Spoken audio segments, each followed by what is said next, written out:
श्रीमन् महापूर्ण गुणाब्धि चंद्रम गोपाल सूरीन्द्र तनूजरत्नम तत्प्राप्त वेदार्थ युगार्थ बोधम श्री श्रीनिवास गुरुम आश्रयामः वरददेशीय कृपापात्रम वरवरमणिगुणोद्भवम आचार्य हृदय प्रवीणम वंदे संपत्कुमारनम श्रीयपदियाल सर्वेश्वरन कृपयाल அந்த அற்புதமான ஸ்ரீ மணவாள மாமுனிகள் நமக்கெல்லாம் அருளி செய்த அந்த தேவராஜ மங்கலம் ஸ்ரீ மணவாள மாமுனிகள் திருக்கட்சிக்கு எழுந்தருளி தேவப்பெருமாளை மங்களாசாசனம் செய்த வைபவத்தை நேற்று அனுபவித்தோம். இந்த தேவராஜ மங்கலத்திலே 4 ஸ்லோகங்கள் நேற்றைய தினம் நாம் அனுபவித்தோம். இந்த மணவாள மாமுனிகள் தேவப்பெருமாளுக்கு மங்களாசாசனம் செய்து அந்த தேவராஜ மங்கலம் அப்படிங்கிற இந்த ஸ்தோத்திர நூலானது நித்திய அனுஸ்த சந்தேய ஸ்தோத்திர மாலாவிலே சேர்க்கப்பட்டுள்ளது. ஆக தினந்தோறும் இந்த மங்களத்தை நாம சேவிக்கணும். எப்படி நித்திய அனுசந்தானம்னு சொல்லி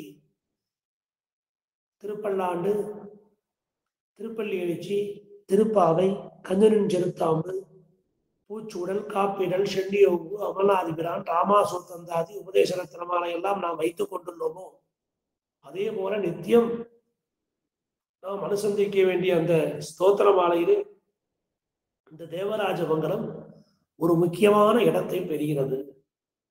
அப்படி இந்த தேவராஜ மங்கலம் மணவாள மாமுனிகள் அந்த எம்பெருமானை அவ்வளவு கொண்டாடியிருக்கார். அதே போலத்தான் ஸ்ரீ ஆளவந்தார் அற்புதமாக ஒரு ஸ்லோகத்துல அதே தேவ பெருமாள்கிட்ட வரதராஜன்ட்ட பரந்தரும் அந்த பெருமாள் அவர்கிட்ட பிரார்த்திக்கிறார். யஸ்ய பிரசாத கலையா பதிர ஸ்ருணோதி பங்கு பிரதாபதி ஜவேனச்ச வக்தி மூக்கஹா அந்தப்பர பஷ்யதி சுதம் லபதேச்ச வந்தியா துவம் தேவமேவ வரதம் சரணம் கதோஸ்மி. எம்பெருமானே, அந்த பேரூராளனை பார்த்து கேட்கிற, உன்னுடைய அனுகிரகத்தாலே, உன்னுடைய அருள், உன்னுடைய கிருபை இருந்தால் யஸ்ய பிரசாத கனையா பதிரஸ்ருணோதி, ஒரு செவிரன் கூட, காது கேட்காதவன் கூட நன்றாக கேட்கக்கூடிய அந்த அந்த இனிமையான அந்த செவி செல்வத்தை பெற்று பெறுவான். பங்கு பிரதாபதி ஜவனேச்ச பக்தி மூக்கஹா. பங்கு பிரதாபதி, ஒரு முடவன் உன்னை விரைந்தோடி வந்து சேவிக்க வரான். உன்னை சேவிச்ச அப்புறம் உன்னுடைய அருளாலையும் கிருபையாலையும் அனுகிரகத்தாலையும் உன்னுடைய கருணையினாலையும் நீர் செய்த நீர்மையினாலும் அவனுக்கு விரைந்து ஓடும்படி அழகான கால்களை அவன் பெறுகிறான். அதே போல ஒரு ஊமை, அந்த ஊமை வந்து உன்னை சேவிக்கிற காலத்திட்ட உன்னுடைய அனுகிரகத்தால அவன் பல மணி நேரம் பேசக்கூடிய சக்தியை பெறுகிறான். பேச்சுன்னா சாமானிய பேச்சல்ல, உயர்ந்த கருத்துக்கள் அவனுடைய வாயிலிருந்து புறப்பட்டு வரும்படி அவன் பேசுகிறான். அந்த பரபஷ்யதி சுதம் லபதேச்ச வந்தியா, ஒரு குருடன், அந்த குருடனுக்கு கூட உன்னை சேவிச்சான் என்றால் உன்னை சேவித்த மாத்திரத்திலே உன்னையும் உன்னால் படைக்கப்பட்ட இந்த ஜகத்தையும் நன்றாக காணும்படி ஆகிறான். அந்த பிரபஷ்யதி சுதம் லபதே, ரொம்ப நாளா குழந்தை பேர் இல்லை, அந்த தேவபெருமானை பிரார்த்திக்கிறார். அவளுக்கு குழந்தை பேர் உண்டாகுது. அதனால ஒரு மலடி கூட அந்த பஷ்யதி சுதம் லபதேச்ச வந்தியா. வந்தியான்னு சொன்னா பிள்ளை பேர் இல்லாதவள், பிள்ளை பெறக்கூடிய தகுதி இல்லாதவள், அவள் கூட உன்னை சேவிச்சாச்சுன்னா 16 பெற்றும் பெருவாழ்வு வாழ்ந்து போனாள். ஆக அந்த 16 மக்கள் செல்வந்தான், மதலை செல்வங்களைத்தான் அவர் பெற்றார்.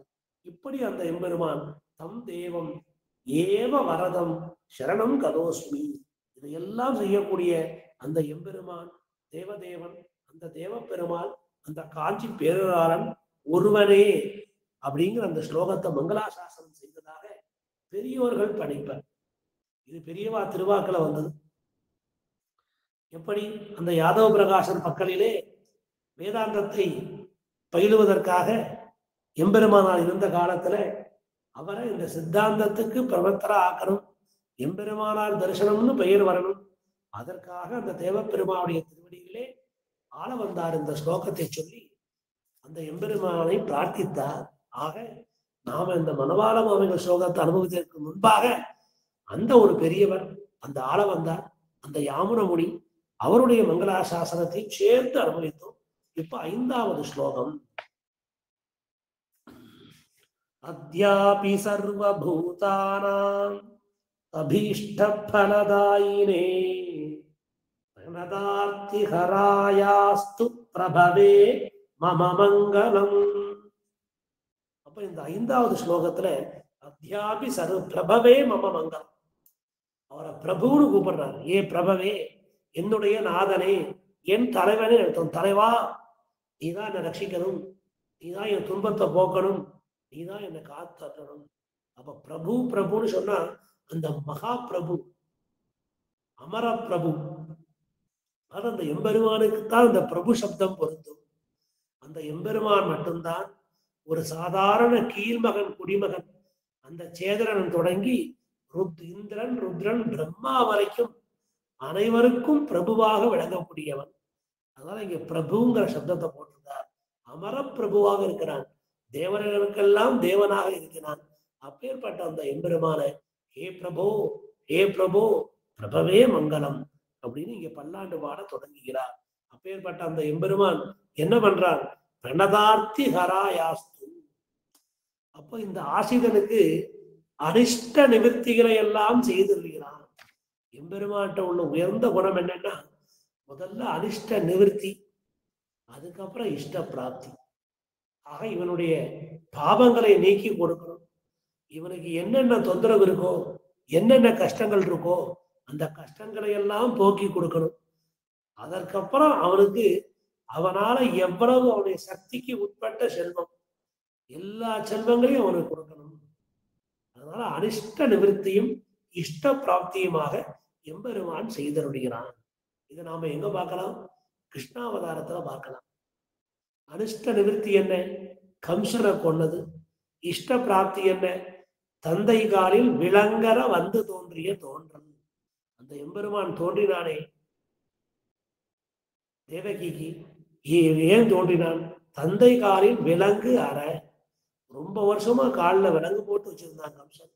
அந்த விலங்கு அறுக்கணும்னா நேர போய் நேர சிறைச்சாலைக்கு போய் விலங்கு கட் பண்ணா கம்சனை பார்த்தையான்னு கேட்பார். அதனால கம்சனை முடிச்சுட்டு போயிடணும். கம்சனை முடிச்சுட்டு தான் தாய் தந்தரை சேவிக்க சென்றார். அதனால அனிஷ்ட நிவர்த்தி அந்த கம்சபதம், இஷ்ட பிராப்தி அவர்களுடைய கால் விலங்கை அறுத்து போட்டது. ஆக எம்பெருமான் அனிஷ்ட நிவர்த்தியை முன்பே செய்து இஷ்ட பிராப்தியை பின்பே செய்தால் அந்த அந்த இஷ்ட பிராப்தியானது நிலைத்து நிற்கும். அப்ப ஒரு சந்தேகம் இருக்காது. ஏன்னா இங்க கேட்பா தேவகி, கம்சனை பார்த்தையா அப்படின்னு. கம்சன் முடிஞ்சான்னு சொல்லிட்டே ஓங்கி வெட்டுனானாம் அந்த விலங்கு. அது போலத்தான் இங்க தேவப்பெருமானும் நமக்கு அந்த நல்ல நல்ல காரியங்களை எல்லாம் செய்து கொடுக்கிறான். முதலே நமக்கு நமது கஷ்டங்களையும் எல்லாம் நீக்கி கொடுத்து நல்லவைகளை நமக்கு அவன் நிலைத்து நிற்கும்படி செய்கிறான்.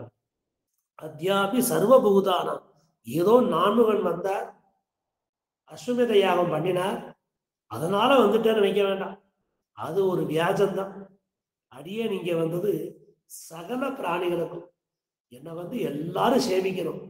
இந்த நிலத்தேவர் குழுக்கள் எல்லாம் என்னை வந்து வணங்கணும். இந்த பூமியில் உள்ள எல்லா ஜனங்களுக்கும் அடியன் வந்து தேவ பெருமாளா இருந்து வரதராஜனா இருந்து எல்லாருக்கும் அருள் பாலிக்கணும். அதற்கு இந்த நான்முகன் செய்த அந்த அஸ்வமேத வேள்வியை ஒரு காரணமாக கொண்டு நான் வந்து நிற்கிறேன். நான்முகனுடைய அந்த அபேட்சிதத்தை நான்முகன் என்ன விரும்பினானோ அதை மட்டும் பூர்த்தி செய்வது நோக்கம் அல்ல.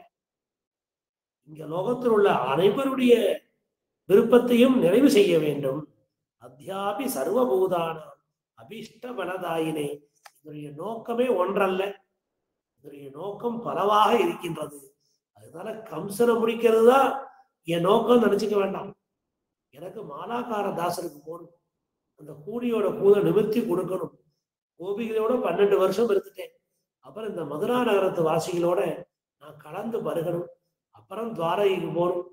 அப்புறம் நான் அஸ்தினாபுரம் போகணும், பாண்டவர்களை எல்லாம் காப்பாற்றி கொடுக்கணும், திரௌபதியோட கூந்தல் முடியாம எனக்கு சகிக்கல, குருக்ஷேத்திர யுத்தம் பண்ணி நான் அதையும் முடிச்சு கொடுக்கணும். அதுக்காக என்னமோ தேவகி வசுதேவருக்கு இந்த 3வது ஜென்மத்திலையும் நான் அவர்களுக்கு மகனாக பிறந்தேன். நான் பிறந்தது என்னமோ காரணம், இதனுடைய உண்மையான என்ன, சாது சம்ரக்ஷணம். அதனால துஷ்ட நிரசனங்கிறது பின்னால, அதற்கும் பின்னால தர்மஸ்தாபனம். முதல்ல என்ன, சாது சம்ரக்ஷணம். அதனால பிரம்மாவுடைய விருப்பத்துக்கு இறங்க நான் வந்து நினைக்க வேண்டாம். சர்வபூதானா அபிஷ்ட பலதாயினே, எல்லோருடைய ஆசையும் நான் பூர்த்தி பண்ணணும். ரொம்ப நாளா தசரதனுக்கு குழந்தை இல்லை, கிருஷ்ணசங்கரை கூட்டி யாகம் பண்ணான். நான் தசரதனுக்காக வந்தேன், நான் கௌசல்யாவுக்காக வந்தேன், நான் சுமித்திரைக்காக வந்தேன், இந்த அயோத்தியேசவாசிகளுக்காக வந்தேன். எனக்கு நிறைய குகப்பெருமாள் இருக்கார், சுக்ரீவ மகாராஜர் இருக்கார், விபீஷண ஆழ்வான் இருக்கான், சபரி இருக்கா, கபந்தன் இருக்கான், விராடன் இருக்கான். நான் இத்தனை பேரையும் ரட்சிக்கணும். அப்புறம் இங்கேருந்து புறப்பட்டு அத்ரி மகரிஷி, பரத்வாஜர், அகஸ்தியர் எல்லா ரிஷிகள்கிட்டையும் போய் அடியே நல்ல பாடம் கேட்கணும். அதனால எவ்வளவோ இருக்கு சொல்றதுக்கு. தசரதனுக்கு ரொம்ப நாளா குழந்தை இல்லை, யஜ்யம் பண்ணார், அதனால நான் வந்து பிறந்தேன். தசரனுடைய விருப்பம் பூர்த்தியாச்சு, என் விருப்பம் என்ன, அந்த சாது சம்ரக்ஷணம் தான். ஆக எல்லா பிராணிகளுக்கும் நாங்கள் சம்ரக்ஷணம் பண்ணணும். அவன் வந்து ராவணன் பொல்லா வழக்கன், இந்த விபீஷணன் நல்ல அரக்கன், ஏழை ஏதலன் கீழ்மகன் வேடன் அந்த குகப்பெருமான். இந்த குகன் எனக்காக காத்துட்டு இருக்கான், அவனை ரட்சிக்கணும் நான். அப்புறம் அந்த குரங்கு, அந்த சுக்ரீவ மகாராஜா என் மேல உயிரா இருக்கான், எனக்கு ஒரு ஆபத்து வந்துருமோன்னு ராவணனவே மகுடபங்கம் பண்ணிட்டு வந்தான். தன்னுடைய உயிரையும் பொருட்படுத்தாமல் யுத்தத்துக்கு வந்தான். அந்த சுக்ரீவன் பெரிய சேனைகளை அனுப்பி சீதை இருக்கும் இடத்தை கண்டுபிடித்து கொண்டு சொன்னான். அப்பேற்பட்ட அந்த சுக்ரீவனுக்கும் நான் அனுகிரகம் பண்ணணும். ஏதோ தசரதனுக்கு பிறந்தேன், அவனுடைய விருப்பம் நிறைவேற்ற நினைக்காதீங்க. என்னுடைய விருப்பம் சர்வபூதானாம் அபிஷ்ட பலதாயினே, எல்லா பிராணிகளுக்கும் எல்லோருக்குமாக வரந்தரும் பெருமாளாக நான் இருக்கணும், அதற்காக வந்தேன். அப்படி அந்த எம்பெருமான் அங்கே நமக்கெல்லாம் சேவை சாதிக்கிறான். பிரபவே மம மம மங்களம், நீதாப்பா பிரபு, உனக்கு எல்லா மங்களும் உண்டாகட்டும். நீ பல்லாண்டு பல்லாண்டு இந்த மலையில இருக்கணும். எத்தனையோ புறப்பாடு, மலையை விட்டு இறங்கி இறங்கி வர புறப்பாடு கண்டுபிடிக்கிறாய். திருமஞ்சனம் திருமஞ்சனாயை திரும்ப வஸ்திராபரணம் சாத்திட்டு திரும்ப மலைக்கு போயிடுற. நீ இறங்கணும் ஏறணும், இறங்கணும் ஏறணும், உனக்கு பல்லாண்டு உண்டாகணும்னு சொல்லி இந்த 5வது பாசனத்தை தலை கட்டுகிறார் அழகிய மனவாள மாமுனிகள். அடுத்தாப்புல 6வது ஸ்லோகம். திவ்ய அவயவ சௌந்தரிய திவ்ய ஆபரண ஹேதயே தந்தாவலி கிரீஷாய தேவராஜாய மங்களம். தந்தாவலின்னு சொன்னா யானைன்ற, தந்தாவரம்னா யானைன்னு அர்த்தம். ஆக அந்த யானைக்கு பாரணம்னு ஒரு பேர் எடுத்தார். அதுக்கப்புறம் கரின்னு ஒரு பேர் எடுத்தார். இப்படி ஒவ்வொரு பேரா சொல்றப்போ தந்தாவல அப்படின்னா அதுவும் யானையைத்தான் குறிக்கும். ஹஸ்தின்னு சொன்னாலும் அதுவும் யானையைத்தான் குறிக்கும். ஆக தந்தாவல கிரீஷாய, அப்ப ஹஸ்திகிரின்னு அர்த்தம், கரிகிரின்னு அர்த்தம். எப்படி அந்த பெரிய யானை கருத்த மேகம் போல இருக்கிறதோ அந்த மாதிரி அந்த மலை இருக்கு. அந்த மலைக்கு மேல நீ இருக்க. தந்தாவன கிரீஷாய தேவராஜாய மங்களம். இந்த எம்பெருமான் தேவப்பெருமான் உனக்கு பல்லாண்டு. நீ செய்யக்கூடிய காரியம் என்ன, அந்த திவ்ய அவயமான சௌந்தரியத்தை காமிச்சியே. திவ்ய அவயவ சௌந்தரிய திவ்யாபரண ஹேதையே. அப்ப எம்பெருமான் அவயவமா காட்டுறான். காட்டவே கண்ட பாத கமலம் கல்லாடை உந்தி தேட்டரும் உதரபந்தம் திருமார்பு கண்டம் செவ்வாய் வாட்டமில் கண்கள், அது வரைக்கும் அவயவ சௌந்தரியம்னு. மேனிங்கிற சொல்லு வர்றப்போ அது வந்து லாவண்யம்னு பேரு. அப்ப இதுக்கெல்லாம் சௌந்தரியம், அது லாவண்யம். அவயவ சௌந்தரியம்னா ஒவ்வொரு அவயவ சோபைன்னு அர்த்தம், ஒவ்வொரு அங்கங்கமா அனுபவிக்கிறது. அப்ப லாவண்யம் கண்கள் அனுப்புறம் மேனின்னு இருக்கேன், அதுக்கு சமுதாய சோபைன்னு பேரு, மொத்தமா சேர்ந்து காட்டுறது. ஆக சௌந்தரியம் இருக்கு, எம்பெருமான்ட்ட லாவண்யம் இருக்கு. அப்படி அந்த காஞ்சி தேவப்பெருமாள் அந்த ஆபரணத்தை ஜோரா அந்த அற்புதமான அந்த கிரீடம், அந்த முத்து மாலை, அந்த காசு மாலை, காதல ஒரு மகர குண்டலத்தோட அந்த எம்பெருமான் சேவை சாதிக்கிறார். திவ்யாபரண ஹேதையே, அந்த திவ்யம் ஒரு ஆபரணமாக தோன்றுகிறது. ஆசிரியர்களுக்கு சங்கு, சக்கரம், கதை, வால், கட்டம் எல்லாமே ஒரு ஆபரணமா இருக்கும். எம்பெருமான் சாத்தினார். அது ஏதோ ஆயுதம்தான். அது அந்த ஆயுதத்தால மரணம் சம்பவிக்கலாம். இருந்தாலும் ஆசிரியர்களுக்கு அந்த திவ்ய அந்த ஆயுதங்கள் கூட திவ்ய ஆயுதங்களாக இருந்து அவர்களுக்கு அது ஒரு ஆபரணமாக காட்சி அளிக்கிறது. அனாசிரியர்களுக்கு அந்த ஆபரணங்கள் கூட ஆயுதமாக காட்சி அளிக்கும். எம்பெருமான் வச்சிருக்கிற ஒரு ஆயுதம் கூட. அனாசிரியர்கள் அப்படின்னா எம்பெருமானை விட்டு அந்த எம்பெருமான் மனம் நோகும்படி நடக்கக்கூடியவர்கள். என்ன பண்ணா அந்த காக்காசுரன் ஜெயந்தன் பிராட்டி மடியில படுத்துட்டு இருக்கான். கோதாவரி நதிக்கரையில ஸ்ரீராமன் சீதா பிராட்டி மடியில தலை வச்சு படுத்துட்டு இருக்கான். ரொம்ப ஆனந்தமா இருக்கு. அந்த அரண்மனையில இப்படி இருக்க முடியல. அரண்மனையில என்னதான் அந்த புறத்துல ஏகாந்தமா சீதை இருந்தாலும் அந்த சீதைக்கு சக்கரவர்த்தி ஒரு மாமனாரா இருக்க உடனே ராமனை கூட்டு விட்டுருவார். அவருக்கு ஒரு நிமிஷத்துக்கு ஒரு மணி நேரத்துக்கு ராமனை பார்த்துட்டே இருக்கணும். அப்புறம் 3 பேர் இருக்கா மாமியார் ஸ்தானத்துல, அவளும் ராமனை கூட்டு விடுறா. அந்த ராமனை முழுசா அனுபவிக்க முடியல. அது பெரிய அரண்மனையா இருந்தாலும் தனியாக அந்த புறத்துல இருந்தாலும் பெரியவர்கள்லாம் இருக்கா, வசிஷ்டர் இருக்கா, பெரிய பெரிய ரிஷி முனிகள்லாம் இருக்கு. அந்த இடத்துல ஒரு தனிமை இல்லை, அந்த இடத்துல ஒரு ஏகாந்தமா இல்லை. இங்க ரொம்ப கோதாவரி நதிக்கரையில 2 பேரும் நீந்திட்டு வந்துட்டோம். ரொம்ப ஏகாந்தமா இருக்கும். இந்த ஏகாந்தத்துல அப்படியே சீதா பிராட்டி தலையில அவருடைய தலைய தடவின்றே மடியில தலைய வச்சுட்டு ராமன் திவ்யமா அவ்வாட்டுல சயனிச்சுட்டு இருக்கான். அந்த அந்த ராம சௌந்தரியத்துல முழுசா ஈடுபட்டுட்டா சீதை. ஏன்னா சர்வாங்க சுந்தரன்னு பேரு ஸ்ரீராமனுக்கு. கண்ணன் அழகுதான், இருந்தாலும் நொண்டி நடப்பன். அவன் குட்டையா இருப்பன், அவன் ஒரு சப்பானி, அதுவே அவனுக்கு அழகு. ராமன் சௌந்தரியமா இருக்கணும். கண்ணன் எப்படி இருந்தாலும் அதுதான் சௌந்தரியம். அப்படி அந்த ராமனுடைய சர்வாங்க சுந்தரன்னு பேரு. இந்த சாமுந்திரிகா லட்சண பிரகாரம் அப்பேற்பட்ட அந்த ஸ்ரீராமன் ஒரு நாள் அந்த ராமன் முகத்தில் விழித்தவர்களை படுத்தும் பாடு எப்படின்னு கேட்டோம். முகப்பெருமாள் அன்னைக்குதான் ராமனை பார்த்தான். புகனோட சேர்ந்த வேடுவர்கள், புகனுக்கு உண்டான மனைவிமார்கள் யாருமே ராத்திரி தூங்கலையாம். ராமன் மட்டும் சயனிச்சுட்டு இருந்தான். அவனுக்கு தர்ப்ப சயனம்னா ரொம்ப இஷ்டம். அரண்மனையில அற்புதமான அந்த மஞ்சத்துல அவனுக்கு படுக்கிறதுல பீதாம்பரத்தை விரிச்சு அந்த மஞ்சத்துல அவனுக்கு பிடிக்காது. அவனுக்கு சீரிய சிங்காசனம்லாம் வேண்டாம். அவனுக்கு தர்ப்ப சயனம் தான். காட்டுல தர்ப்பத்துக்கு மேல படுத்துக்கணும், கல்லுக்கு மேல படுத்துக்கணும், புல்லுக்கு மேல படுத்துக்கணும். அப்படி விஸ்வாமித்திரர் பழக்கி வச்சிருக்கார். அப்படி ஸ்ரீராமன் படுத்துட்டு இருந்தான். இவ யாரும் தூங்கல. விடிய சுத்தி வந்தான். எப்படி இளைய பெருமாள் 14 வருஷம் அவன் வெளி மூடாது இமை மூடாது காத்தருளினான். அதே போல இந்த அன்னைக்கு முகத்திர வித்தவர்களை படுத்தும் பாடு அந்த சௌந்தரியத்துல அப்படியே தூங்க.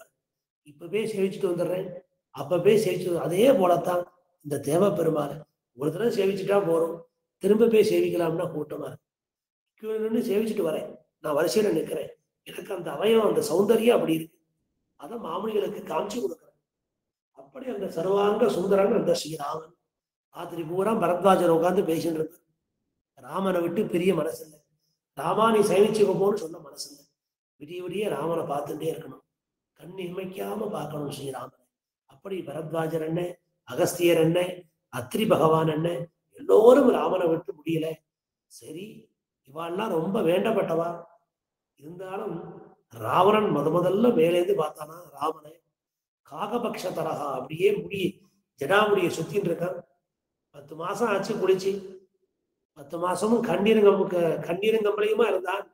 அங்கேருந்து பார்த்து சொல்றான் ராவணன், ரொம்ப திவ்யமா இருக்கான் ஸ்ரீராமன் அப்படி.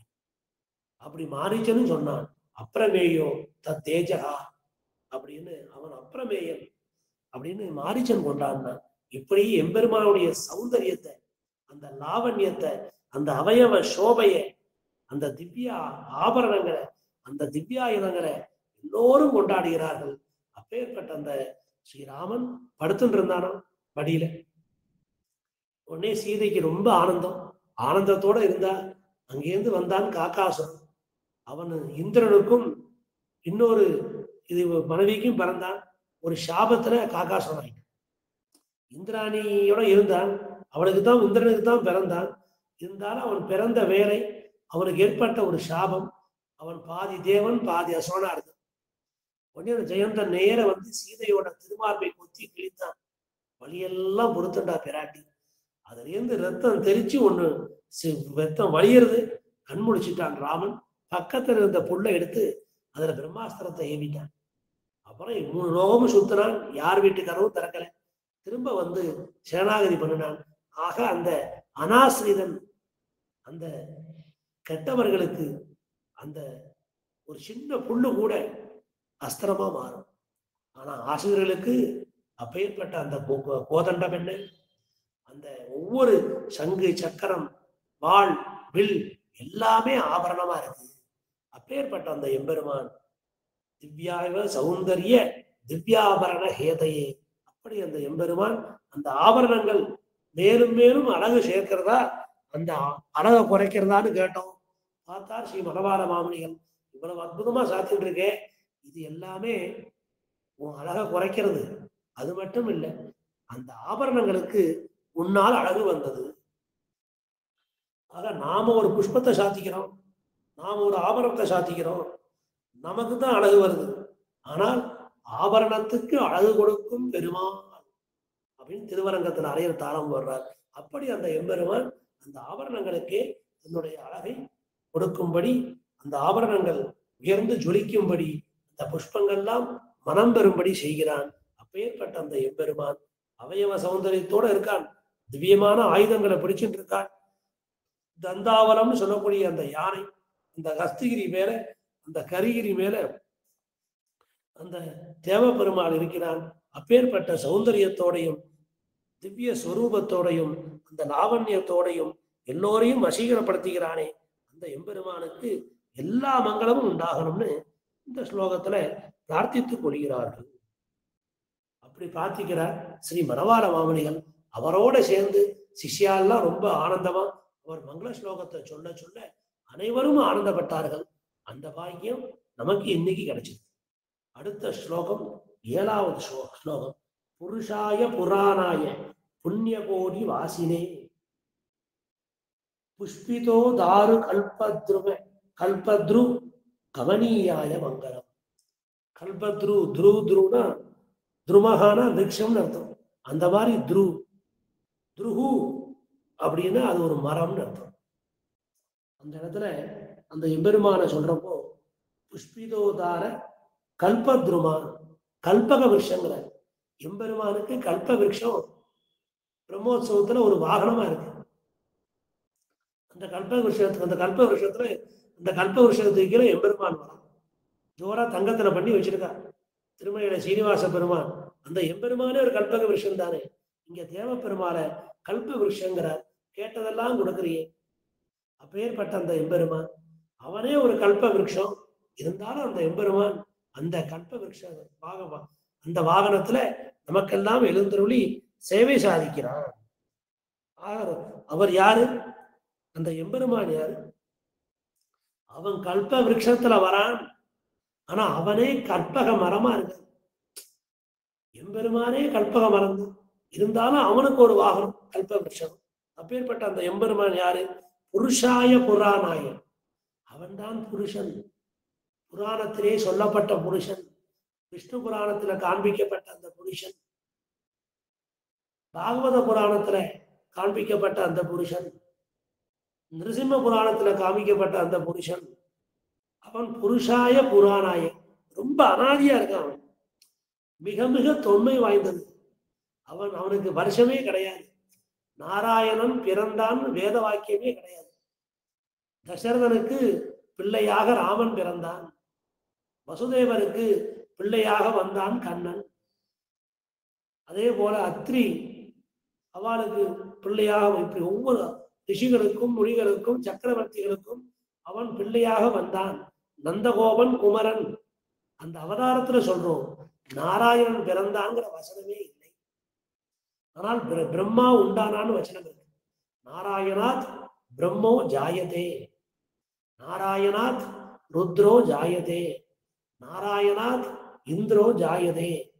ஒண்ணும் ஏகமேவா அத்விதீயம். ஏகம்னாலும் ஒண்ணுதான், அத்விதீயம்னாலும் ஒண்ணுதான்.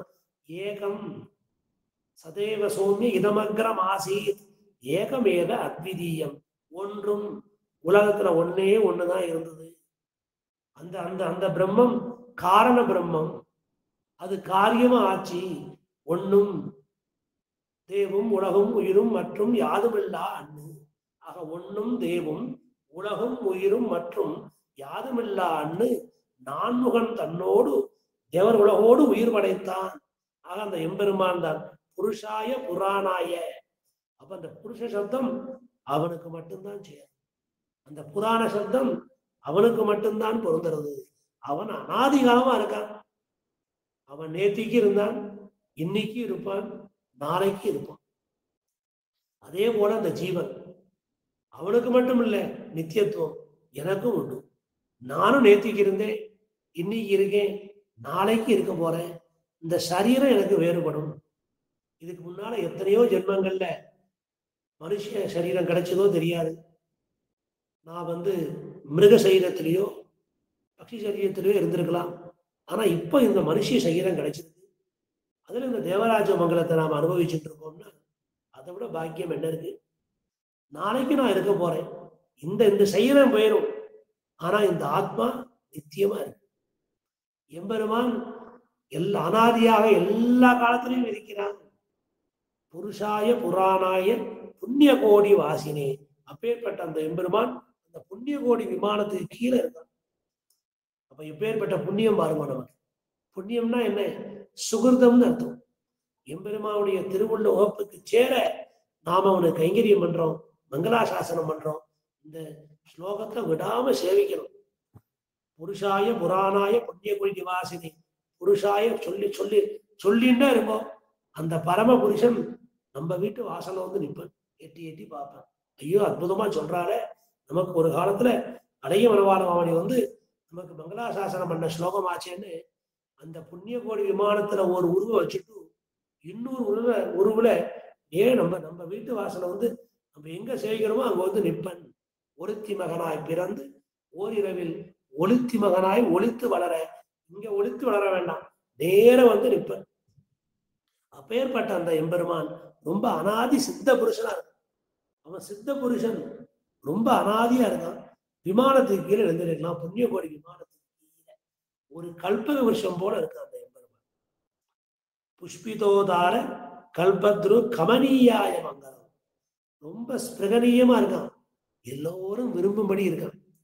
எல்லோரும் ஆச்சரியத்தோட கை கூப்பி இங்கேருந்து நேர வையமாளிகைக்குள்ள நேரம் உள்ள போய் ஏறி அப்புறம் அங்கேருந்து திரும்பி அப்புறம் கொஞ்சம் மேலே ஏறி அப்புறம் அந்த எம்பெருமானை ஜெயிச்சுட்டு திரும்ப இடது பக்கமா இறங்கணும். அப்படி ஸ்பிருகணீயமாக எல்லோரும் விரும்பும்படி அந்த திவிதேசத்துல அந்த எம்பெருமான் எழுந்தருளி இருக்கான். அதனால அந்த விமானத்துக்கு பேர் புண்ணிய கோடி விமானம்னு பேர். ஒரு நாள் அதிகாலை பொழுது திடீர்னு முடிச்சு பார்க்கிறார். இளையாழ்வார் மடியில இருக்க, எம்பெருமானும் பிராட்டிய மடியில வச்சுருக்கார் உடையவர். அவர் முடிக்கி பார்த்தா புண்ணிய கோடி விமானம் தெரியுது. அப்புறம் பார்த்தா பெருந்தேவி தாயாரும் தேவ பெருமாளும் ஒரு வேடவன் வேடு வச்சு வேஷத்துல பக்கத்துல உட்காந்து அந்த புண்ணிய கோடி விமானம் அவருக்கு தெரிஞ்சதோ ரொம்ப ஆனந்தப்பட்டார். நாமளும் அந்த விமானத்தை சேவிக்கணும்.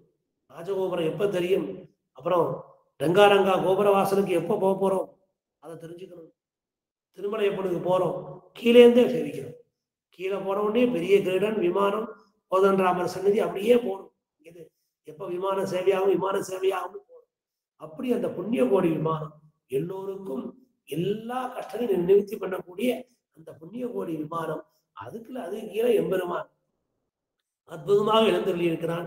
ரொம்ப கமனீயாய மங்கலம். கல்பத்ரு அந்த கல்ப வருஷம் போலே கமனீயாய எல்லோரும் விரும்பும்படி, எல்லோருக்குமாக எல்லோரும் ஆசைப்படும்படி, எல்லோரும் ஆசையோட அவனை அண்டும்படி, அப்படி அந்த எம்பெருமான் அங்கே சேவை சாதிக்கிறான்.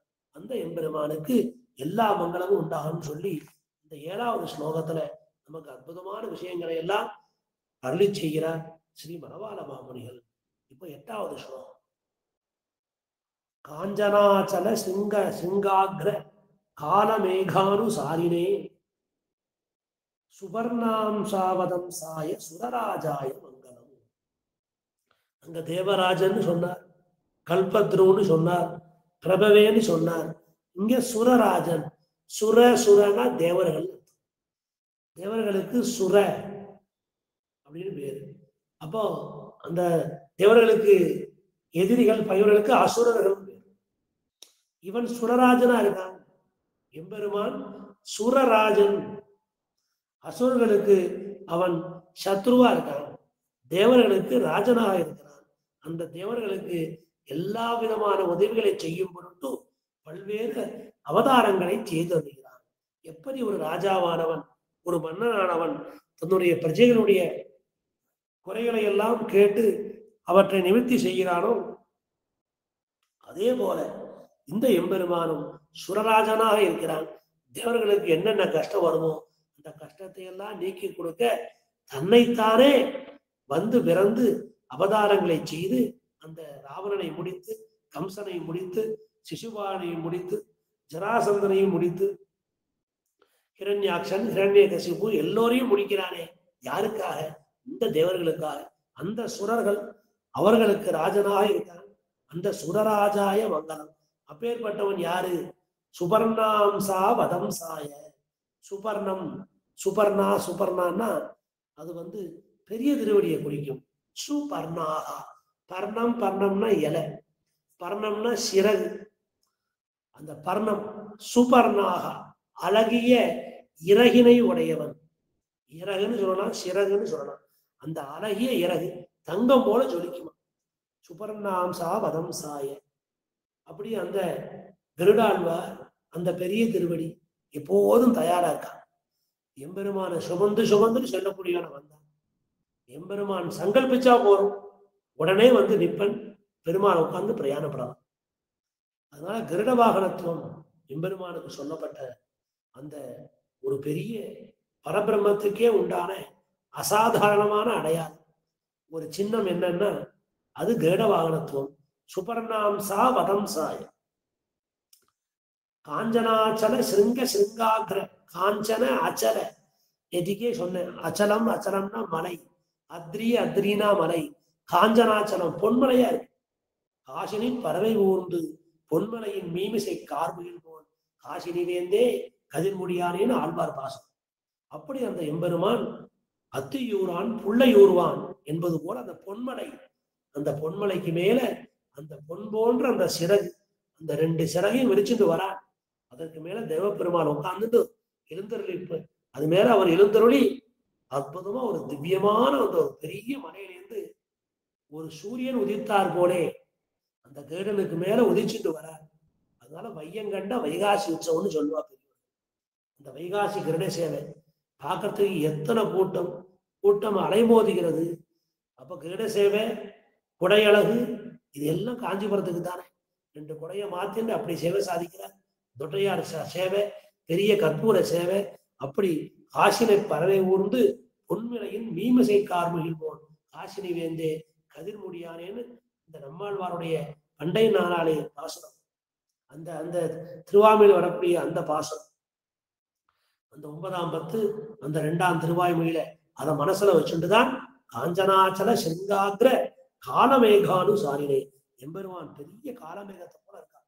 பெரிய பொன்மயமான ஒரு திருமையில, பொன்மயமானது ஒரு மலையின் உச்சி மேல கருத்த மேகம் திகழ்வது போல அந்த திருத்தோள்கள், அந்த எம்பெருமா தேவப்பெருமாளுக்கு அப்படி ஒரு அழகு.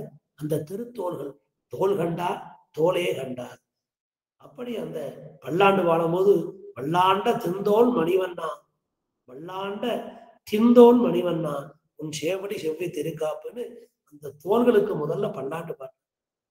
அப்பேற்பட்ட அந்த பொன்மலைக்கு மேல அந்த காஞ்சனா அச்சல சிங்காகிர காலமேகானுசாரினே, அந்த பொன்மலைக்கு மேல அந்த திவ்யமான அந்த திருத்தோள்கள், அதுக்கு மேல ஒரு பெரிய மேகம் போலே அந்த தேவப்பெருமான் அந்த பெரிய திருவடிக்கு மேல உட்கார்ந்துடுவார். அந்த பெரிய திருவடிக்கு மேல சுபர்ணாம் சா வதம் சாய். ஆக அத்தியூரான் புள்ளை ஊர்வான். இது பூதத்தாழ்வாருடைய திருவந்தாதி பாட்டு. அந்த அத்திகிரியினாலே வையங்கண்ட வைகாசி உற்சவம் தான். எத்தனையோ திவ்யதேசங்கள்ல எவ்வளவோ அழகு கிருட சேவை, 11 கிருட சேவை. கிழக்கு பக்கம் போனா, தெற்கு பக்கம் போனா 9 கிருட சேவை. அந்த பக்கம் 5 திருக்குறங்குடியில 5 கிருட சேவை. இப்படி 5, 7, 9, 11 எவ்வளவோ கிருட சேவை இருக்கு. திவ்யதேசங்கள் தோறும் நாச்சியார் கோயில்ல இருக்கு, கல்கருடன்னே பேரு. அப்பேற்பட்ட அந்த எங்கெங்கயோ திவ்யதேசங்கள்ல அற்புதமான அந்த இடங்கள்ல வெள்ளியில கேடன் இருக்க, இடங்கள்ல தங்க கேடனா இருக்க. அவ்வளவு அற்புதமான அந்த கிரீட சேவை. எங்க என்ன சேவிச்சாலும் வையங்கண்ட வைகாசின்னு சொன்னா அது தேவப்பெருமாளுக்கே அமைந்த அந்த கிரீட வாகனோற்சவம். சுபர்ணாம்சா வதம்சாய சுரராஜாய மங்களம். அப்பேற்பட்ட அந்த எம்பெருமான் தானே முதலுமாக. ஆக அந்த கிரீட வாகனத்துவம் எம்பெருமானுக்கு ரொம்ப முக்கியம். கேடன் மேல வரக்கூடிய எம்பெருமான் தான் பரதேவதையா இருக்கான், பர தத்துவமா இருக்கான்னு வேதாந்தங்கள்லாம் சொல்றோம். வேதாத்மா விககேஸ்வரோ. அந்த அந்த எம்பெருமானுக்கு விககேஸ்வரன் பேரு அந்த பெரிய திருவடிக்கு. அந்த அவர் வேதத்துக்கெல்லாம் ஆத்மாவாக. ஆக இந்த வேதாத்மா விககேஸ்வரம். அப்ப அந்த வேதத்தால காட்டப்பட்ட எம்பெருமான், மலராய 4 வேதத்தில் நின்ற மலர்ச்சுடர் அந்த எம்பெருமான். அப்பேற்பட்ட அந்த கேடவாகனத்துவம்னு சொன்னாலே வேதங்கள் எல்லாம் வேடனுக்கு மேல யார் வருகிறார்களோ அவர்களையே பரதெய்வமாக காண்பித்தது. அப்படி இந்த தேவாதி ராஜன் சுரராஜாய மங்களம், தேவர்களுக்கெல்லாம் தேவனாக இருக்கிறான். தேவாதி தேவன்னே பேர். அப்படி அந்த எம்பெருமானுக்கு எல்லா மங்களமும் உண்டாகணும்னு இந்த 8வது ஸ்லோகத்துல ரொம்ப அற்புதமா அந்த பொன்மலையை சொல்லி, அந்த பொன்மலைக்கு மேல கார்முகில போல அந்த எம்பெருமான வர்ணிச்சு, அந்த எம்பெருமானுடைய இந்த திவ்யமான திருத்துவர்களை வர்ணிச்சு, அந்த பெரிய திருவடி சிறக 2ஐயும் பெருசா விரிச்சுட்டு வர, அதற்கு மேல எம்பெருமான் இருந்துகிற அழகு, அந்த அழகையெல்லாம் வர்ணிச்சு, இப்பேற்பட்ட அந்த எம்பெருமான் தான் சுரராஜனாக இருக்கிறான், தேவாதி ராஜனாக இருக்கிறான். அப்பேற்பட்ட அந்த எம்பெருமானுக்கு எல்லா மங்களமும் உண்டாகணும், ஒரு குறையும் வந்துடக்கூடாது. தினந்தோறும் மாசம் இந்த மாதிரி அந்த கேடசே உற்சவம் நடக்கணும். வருஷத்துக்கு ஒரு நாள் வையங்கண்ட வைகாசி உற்சவத்தை சேவிக்கணும், தொட்டையாச்சார சேவையை சேவிக்கணும்னு சொல்லி எல்லோருக்கும் எல்லா மங்களமும் உண்டான்னு சொல்லி அந்த எம்பெருமானுக்கு ஒரு கண்ணெச்சலும் பற்றக்கூடாது. திவ்யமான அந்த திருவடி, அந்த பெரிய திருவடிக்கு மேல எழுந்தருளி வரணும் அப்படின்னு இங்க மங்களாசாசனம் பண்ற ஸ்ரீ மனவார மாமணிகள் இந்த 8வது ஸ்லோகத்துல சொல்லப்பட்ட விஷயம் கருத்தை நாம் நன்கு அனுபவித்தோம். இப்போ 9வது ஸ்லோகம். போகோப வர்க்கயோர் ஏகம் வாஞ்சதத்யோ தததே துவயம் ஸ்ரீமத் வரதராஜாய மகோதாராய மங்களம். அப்ப போகாப வர்க்கயோர் ஏகம். ஆக போகம், அந்த வர்க்கயோர் ஏகம். ஆக அந்த போகத்தை போகோ உபவர்க்க யோகோ, அந்த யோகோன்னு சொன்னா தீவச்சனம் 2 இருக்கு, 2 விதமான போகம் இருக்கு. இந்த இருதருமா ஞானத்துக்குள்ளே இந்த லீலா விபூதியில ஒரு போகம் இருக்கு, எம்பெருமான அனுபவிக்கிறது. நலமந்தம் இல்லதோர் நாடு, அது நித்திய விபூதி பரமபதம், அது வைகுண்டம், அங்க ஒரு போகம் இருக்கு. இப்படி 2 போகம் இருக்கு இந்த உலகத்துல. இந்த சைரத்துக்கும் போகம் கிடைக்கும், அந்த ஆத்மா அனுபவத்துக்கும் போகம் கிடைக்கும். அங்க போயாச்சுன்னா திவ்ய சரீரம். இங்க முமுக்ஷுன்னு பேரு, அங்க முக்தன்னு பேரு. இங்கேயும் ஒரு போகம் உண்டு, அங்கேயும் ஒரு போகம் உண்டு. அந்த 2 போகத்தையுமே நமக்கு எம்பெருமான் கொடுக்கிறான், இந்த தேவ பெருமான். இது ஐகிய போகம்னு பேரு, அதுக்கு ஆமுஷ்மிக போகம்னு பேரு. என்ன இங்கேயே வச்சிரு, நான் திரும்ப திரும்ப காஞ்சிபுரத்துலதான் பிறக்கணும், தினந்தோறும் பெருந்தேவி தாயாரை சேவிக்கணும், தேவ பெருமாளை சேவிக்கணும், நம்மாழ்வாரை சேவிக்கணும், உடையவரை சேவிக்கணும், திருக்கட்சி நம்பிகளை சேவிக்கணும். எனக்கு இந்த அட்டபையரத்தான், திருவேலிக்கை நரசிம்மன், பரமேஸ்வரன் ஒண்ணு வேண்டாம், எனக்கு தேவ பெருமாளை சேவிச்சுட்டே இருக்கணும். என்னை இந்த போகத்திலே வச்சிரு அது அத்தை தின்று அங்கேயே கிடக்கும்னு என்ன இங்கேயே வச்சிடும். அச்சுவை பெரினும் வேண்டேன் அரங்கமா நகருளானே. எனக்கு அந்த சுவை வேண்டாம், எனக்கு இங்கேயே போரும், இங்க நீ கொடுக்கிற போகமே போரும்னு அந்த போகோபவர்க்க வர்க்கையோரேகம் பாஞ்சதப்யோ தததே துவயம். எம்பெருமான் ரெண்டையும் தரேன். இங்கேயும் நன்னா அனுபவிச்சுக்கோ, இங்கேருந்து அங்க புறப்பட்டு வா, அங்க உனக்கு பரவனாலதான் சேவை சாதிக்க மாட்டேன், அங்கேயும் உனக்கு தேவ பெருமாளாவே சேவை சாதிக்கிறேன், வரதராஜனாவே சேவை சாதிக்கிறேன், நீ அங்கேயும் என்ன பார்த்துக்கோ, இங்கேயும் என்ன பார்த்துக்கோ, உனக்கு அந்த ரெண்டு போகத்தையும் நான் கொடுங்க. அதனால எம்பெருமானுக்கு ஔதாரிய விசேஷம். இங்கே ஏகாதசி புறப்பாடு, வெள்ளிக்கிழமை புறப்பாடு, அஸ்தத்துக்கு புறப்பாடு, திருவோணத்துக்கு புறப்பாடு, அமாவாசை புறப்பாடு, உனக்கு இங்கே எல்லா போகமும் தருவேன். பிரம்மோற்சவம் தோறும் வாகனத்துல சேவை, கிரட சேவை எல்லாத்துலையும் வரேன் உனக்கு. அப்புறம் உனக்கு தெப்போற்சவம், திருப்பலி ஓட திருநாள், அதையும் நான் உனக்கு காமிக்கிறேன், திருமஞ்சன சேவையும் கொடுக்குறேன், இப்படி எல்லாம் உனக்கு கொடுத்து முடிச்சிடுறேன். அப்புறம் உனக்கு இந்த உலகத்துல இங்க உள்ள போகத்தெல்லாம் அனுபவிச்சுக்கோ. இந்த போகத்துக்கு ஒரு எல்லை உண்டு, ஆனா நலம் அந்தம் இல்லதோர் நாடு, அந்த நாட்டுக்கு போயிட்டேன்னா இதே தேவ பெருமாளா, இதே வரதராஜனா உனக்கு சேவை சாதிக்கிறேன். அப்ப நான் உனக்கு இந்த நாடும் நகரமும் நன்கு காணும்படி நலனிடையை ஊர்தி பண்ணி அந்த பிரம்மதத்தை வரவழைச்சு அந்த விஷ்ணு தூதர்கள் அனுப்பிச்சு அந்த அமாரவன் ஸ்பர்ஷத்தோட உனக்கு திவ்யமான சரீரத்தை கொடுத்து உன்னை உயர்ந்த அந்த நச்சப்புணர் ஆவர்த்ததேன்னு சொல்லக்கூடிய அந்த திரும்பி வர முடியாத தேசத்துக்கு கூட்டுட்டு போய் அங்கேயும் உனக்கு எல்லா போகத்தையும் கொடுப்பேன். அவன் நாடு நகரமும் நன்குடன் காண நலனிடை ஊர்தி பண்ணி வீடும் பெருத்தி தன் மூவுலகும் தருமொரு நாயகமேன்னு பாடினார் நம்மால். அப்பேற்பட்ட கணக்குல உனக்கு இந்த ரெண்டையும் நான் தரேன், இங்கேயும் ஒரு சேவை சாதிப்பேன், அங்கேயும் போகியத்தை தரேன். இப்படி ஸ்ரீமத் வரதராஜாய மகோதாராய மங்கலம். அவன் பெரிய வள்ளலா இருக்கான், எல்லா பெருமாளும் அங்கதான் கூப்பிடுறான், அங்க வந்து சேவை இல்லை இல்லை, இந்த இருதருமா ஞானத்திலே இரு, இங்க உனக்கு எல்லா ஐஸ்வர்யத்தையும் கொடுக்குறேன், நீ என்ன அனுபவிச்சுக்கோ, இங்கேயும் உனக்கு போகம் உண்டு, இங்கேயும் உனக்கு போக்கியம் உண்டு, இங்கேயும் உனக்கு எல்லா விருப்பத்தையும் அனுபவிச்சுக்கோ. அதே போல மேல உன அழைச்சிட்டு போய் எந்த தொந்தரவும் இல்லாம இந்த சரீரத்தை கழிச்சு கொடுத்து நாடும் நகரமும் நன்குடன் காண நலனிடையும் ஊர்தி பண்ணி அற்புதமான இந்த பிரம்மரதத்துல வீடு பெருத்தி தன் மூவுலகம் தரும் ஒரு நாயகமேன்னு சொல்லி அந்த நம்மாழ்வார் பாசனம். அந்த மாதிரி நான் உன்னை அழைச்சிட்டு போறேன், உனக்கு இங்கேயும் எல்லாம் செய்யறேன், அங்கேயும் எல்லாம் பண்றேன்னு சொல்லி போக வர்க்க யோகோ ஏகம் வாஞ்சதப்யோ தததே துவயம். ரொம்ப பிரியத்தோட, ரொம்ப வாஞ்சையோட, ரொம்ப ஆசையோட, அன்போட இந்த ரெண்டு லோகத்தை ஐஸ்வர்யத்தையும் கொடுத்துட்டு ஸ்ரீமத் வரதராஜாய மகோதாராய மங்கலம்.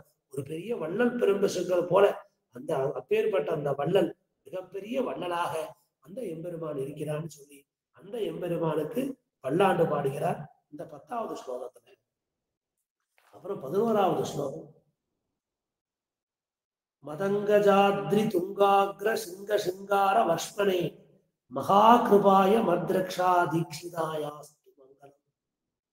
மதங்கஜாத்ரி, மதங்கம்னா யானை, மதங்கஜாத்ரி, மதங்கஜ அத்ரி, 3 சப்தம் இருக்கு. நல்ல மதம் பிடிச்ச ஒரு யானை, அந்த போல உயர்ந்த கஸ்தி யானைக்கு மதம் வந்தா பெருத்து அந்த வாழை தூக்கிட்டு தும்பிக்கைய மேல தூக்கி தன்னை பெருசா காமிக்கும். சாதாரணமா இருக்கும்போது கீழே தும்பிக்கையை கீழே போட்டுட்டு பேசாம தலையை புடிஞ்சுட்டு இருக்கும். ஆனா மதம் வந்துருச்சுன்னா அது எப்படி பெருசா காட்டுமோ அப்பேற்பட்ட அந்த அதே போல சாமான்யமா இருக்கிற ஒரு யானைக்கும் அந்த யானைக்கு மேல ஒரு பட்டாடையெல்லாம் போட்டு அந்த ஆணை கோலம் செய்தார் போல யானைக்கு அலங்காரம் பண்றது சாதாரண விஷயமா? நாமளே அந்த ஒரு சிறிய ஒரு துணிய வஸ்திரத்தை வச்சுட்டு நமக்கு நம்ம அலங்காரத்தையே முடிக்க முடியலையே, அப்பேற்பட்ட யானைக்கு எவ்வளவு பெரிய பட்டாடை வேணும், அந்த அலங்காரத்தை அந்த யானைக்கு பண்ணணுமே. அதே போல மதங்கஜாத்ரி துங்காக்ர சிங்க சிங்கார வர்ஷ்மனே, வர்ஷ்மம்னா மேனின்னு அர்த்தம். எப்படி அவ்வளவு பெரிய திருமேனி, யானை பெருசா தெரியும், அலங்காரம் பண்ண உடனே தலையை தூக்கிட்டு காமிக்கும். அப்பேற்பட்ட அந்த யானைக்கு யானை கோலம் செய்தார் போலே, ஆணை கோலம் செய்தார் போலே இந்த ஹஸ்தகிரி உச்சிக்கு மேல அந்த அலங்கார திருமேனியோட மகா கிருபாய மது என்னை என்னை போன்றவர்களுக்கு, என்னை போல்வாருக்கு அந்த திருமேனி உடையவர் என்னை போல்வாரை காத்து ரக்ஷா ரக்ஷா தீட்சிதாயாஸ்து என்னை போல்வாரை காத்து அருளும்படி அவன் உறுதி கொண்டுள்ளான். அவன் பிரதிஜை செய்துள்ளான். அவன் உறுதி செய்துள்ளான். நான் கண்டிப்பா ரட்சிப்பேன். சிருங்காக்ரோ கஜபூஷணம். அதனால எல்லோரும் அலங்காரம் பண்றது சுலபம், யானைக்கு அலங்காரம் பண்றது அவ்வளவு சுலபம் இல்லை. அதே போல இந்த மதங்க ஜாத்திரி இந்த ஹஸ்தகிரிக்கு மேல இருக்கக்கூடிய அந்த எம்பெருமான் தன்னுடைய நீண்ட திருமேனியை அலங்காரம் செய்யப்பட்ட அந்த திருமேனியோட மகா கிருபை, சாதாரண கிருபை இல்லை, மகா கிருபாய மது ரொம்ப கருணையோட இருக்கான் எம்பெருமான். பரம காரணிகளா இருக்கான் எம்பெருமான். அந்த பரம கருணையோட மத் ரக்ஷா தேசிதாய உன்னை காப்பாற்றிய தீர்வேன்னு சூடுரை உரைத்துள்ளான். சபதம் பண்ணிட்டான், உறுதி பண்ணிட்டான், காத்து உன்னை கண்டிப்பாக ரட்சித்து அருள்வேன் அப்படின்னு. அதனால அந்த மத் ரக்ஷா தீட்சிதாயாஸ்து. தீட்சிதர்னா யாரு? எப்போதுமே அவ சங்கல்பம் பண்ணி கொண்டு பெரிய பெரிய யாகங்கள் பெரிய பெரிய வேள்வியெல்லாம் செய்யக்கூடிய வாழ்க்கை தீட்சிதான்னு பேர். அதே போல மத் ரக்ஷா தீட்சிதாயாஸ்து அவன் உறுதி பூண்டுள்ளான், கண்டிப்பாக நம்மை காத்து சொல்லுவான். அப்பேற்பட்ட அந்த எம்பெருமான் மகா கிருபையோடு இருக்கிறான். அந்த எம்பெருமான் நன்ற அலங்காரம் செய்யப்பட்ட திருமேனி சிங்காக்ர வஷ்மனை எப்படி மதங்கஜா அத்ரி துங்கா அப்படி பெரிய யானை, அந்த யானைக்கு மேல அலங்காரம், அந்த மாதிரி இந்த ஹஸ்தகிரி உச்சிக்கு மேல அந்த அலங்காரமான அந்த திருமேனியோட அந்த எம்பெருமான் என் போல்வாரை காத்தருடுகிறான் அப்படின்னு இந்த ஸ்லோகத்துல அற்புதமா சாதிக்கிறார்.